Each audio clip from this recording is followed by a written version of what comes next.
ఉన్న చోట ఉండకుండా Pawan Kalyan Andhra Pradesh deputy CM hero power star Pawan Kalyan icon star Allu Arjun కెలికారా, కావాలే ఆయన ఈ రకమైనటువంటి మాటలు అన్నారా అనే మాటలు అనే ప్రశ్నలు చాలా గట్టిగా వినిపిస్తున్నాయి. ఎందుకంటే ఇదివరకు అయితే ఫారెస్ట్ ఆఫీసర్లు ఎంత బాగుండాలి అనే సినిమాలు తీసేవాళ్ళు.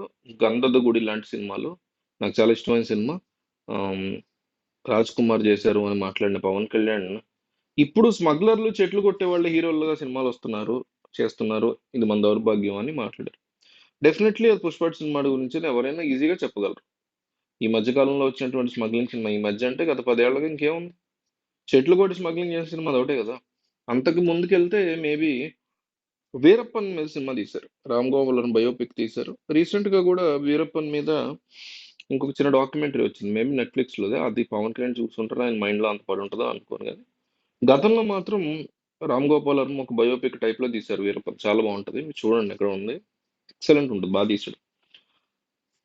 ఇప్పుడు దాని గురించి మాట్లాడరుగా.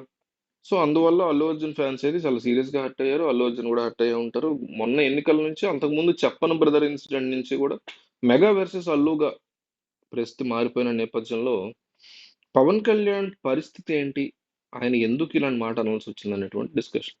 అంటే నాకు అర్థమైంది ఏంటంటే, ఇందులో పవన్ కళ్యాణ్ అంత పర్టికులర్ గా అల్లు అర్జున్ సినిమానో అల్లు అర్జున్‌నో వేలెత్తి మరి చూపించి అనడానికి కోసం అన్నారని అనుకోను. ఎందుకంటే ఫస్ట్ రీజన్, అల్లు అర్జున్‌ని పవన్ కళ్యాణ్ గాని, పవన్ కళ్యాణ్‌ని అల్లు అర్జున్ గాని కోల్డ్ వార్ ఏమన్నా నడుస్తుందేమో తప్ప, ఏ రోజు కూడా ఎక్కడ ఓపెన్‌గా మాట్లాడుకోలే. ఒకళ్ళనొకళ్ళు ఒక మాట కూడా అనుకోలే. కనీసం మీడియా ముందు చిన్న మాట కూడా పేరెత్తి కూడా అనల. ఇంకా అల్లు అర్జున్ అయితే పవన్ కళ్యాణ్‌కి బెస్ట్ విషెస్ చెప్తూ ఎన్నికల్లో పోస్ట్ పెట్టారు. గెలిచాక డిప్యూటీ సీఎం అయినాక కూడా పెట్టారు. ఇదంతా జరుగుతూనే ఉంది. కానీ పవన్ కళ్యాణ్ కూడా ఏ రోజు దానికి పెద్ద రెస్పాండ్ అవ్వకపోయినా కూడా పని కట్టుకుని మరి అల్లు అర్జున్ తక్కువ చేయడం, ఇంకోటి చేయడం ఏ రోజు మాట. అల్లు అరవింద్ గురించి మాట్లాడుతారు. అల్లు అరవింద్ పరిస్థితి ఏంటి, అల్లు అర్జున్ ఫ్యామిలీ ఏంటి, వీటి గురించి మాట్లాడారు. ప్రజారాజ్యం టైంలో జరిగిన ఇన్సిడెంట్స్ గురించి కూడా మాట్లాడారు. కానీ దీని గురించి ఆయన ఈ రోజు నిజానికి మాట్లాడారు. సో ఇట్లా ఎందుకు అనాల్సి వచ్చింది, ఈ రకమైనటువంటి వ్యాఖ్యలు ఎందుకు చేయాల్సి వచ్చింది పవన్ కళ్యాణ్ అనే దాని మీద చాలా సీరియస్ అవుతున్నారు బన్నీ ఫ్యాన్స్. నాకు అర్థమైంది ఏంటంటే, నేను కూడా సినిమా ఇండస్ట్రీలోనే ఉన్నాను, ఇలాంటి సినిమాలు చేయడం నాకు ఇష్టం ఉండదు, రాంగ్ మెసేజ్ ఇస్తున్నాం కదా మనం అనిపిస్తుంది, నాకు కూడా ఇష్టం లేకుండా చేస్తూ ఉంటాను నేను. బట్ ఇదివరకు అట్లా ఉండేది పరిస్థితి, ఇప్పుడు ఇట్లా ఉంది ట్రెండ్, అంత వరస్ట్గా అయిపోయింది ట్రెండ్ అంటూ ఆయన మాట్లాడుతున్నప్పుడు మెన్షన్ చేసినట్టుగా నాకు అనిపించింది.